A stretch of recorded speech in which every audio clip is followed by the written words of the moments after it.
Chapitre 8. Ils m'ont cherché tout l'après-midi, surtout dans les bois qui entouraient le gymnase. Mais ils n'étaient pas au bon endroit. Ils s'imaginaient que j'avais couru et bondi le plus loin possible pour leur échapper, alors que j'étais cachée près des vestiaires à l'intérieur du local réservé aux arbitres. J'étais recroquevillée dans un coin. Le soir, j'ai entendu quelqu'un pénétrer dans la petite pièce où j'étais dissimulée.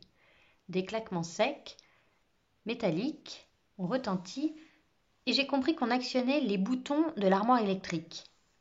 L'individu était venu éteindre les lumières du gymnase. Mais à mon grand étonnement, il n'est pas reparti.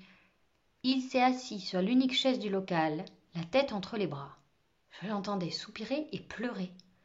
Et puis, brusquement, il a frappé la table devant lui avec son poing en criant « Je suis qu'un imbécile ! Un imbécile !» C'était Joe. Joe que j'avais mis sur un piédestal et qui m'avait tant déçu. Joe qui s'en voulait. Alors j'ai respiré un grand coup et j'ai lâché. Je suis là.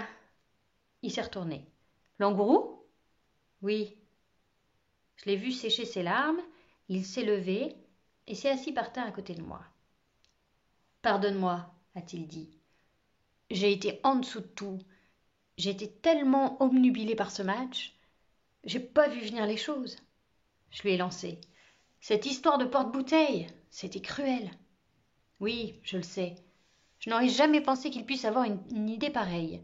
Je voulais simplement que tu assistes au match, mais je n'ai pas été assez claire, ni avec toi, ni avec les joueurs. Ils se sont engouffrés dans la brèche. Je reviendrai plus aux entraînements. Ne fais pas ça. Les joueurs regrettent ce qu'ils ont fait. Ils sont prêts à s'excuser.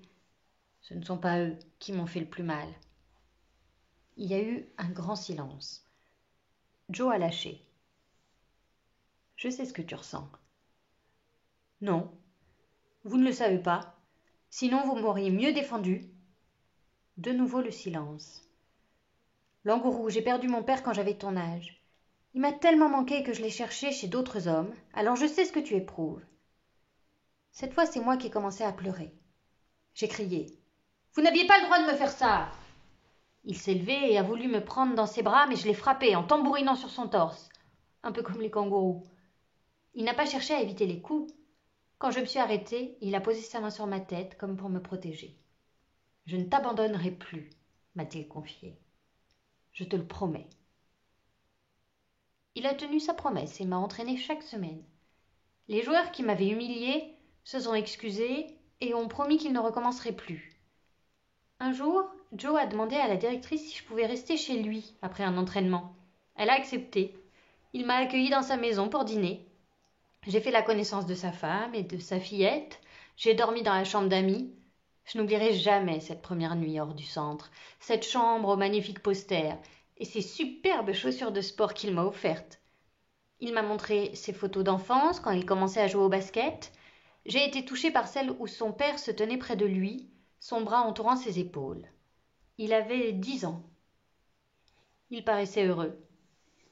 Ce soir-là, juste avant d'aller me coucher, je l'ai remercié de m'avoir permis de partager ces moments avec lui. « Je voudrais que tu te sentes ici chez toi, » m'a-t-il répondu. Chapitre 9. Les mois passent et je dors de plus en plus souvent chez Joe. Son épouse me gâte, elle me prépare les plats que je préfère. J'adore jouer avec leur petite fille. Joe arpente chaque mois les bureaux du ministère des Sports pour convaincre les instances officielles de me délivrer une licence. Il voudrait que je joue en championnat dans son équipe. Il ne ménage pas ses efforts pour me faire progresser. Il m'écoute, me rassure, me conseille. Mes dunks sont devenus légendaires. Ils passent désormais en boucle sur Internet. Mes camarades du centre sont fiers de moi. Ce qui me fait le plus plaisir est que l'ancien ne soit plus jaloux.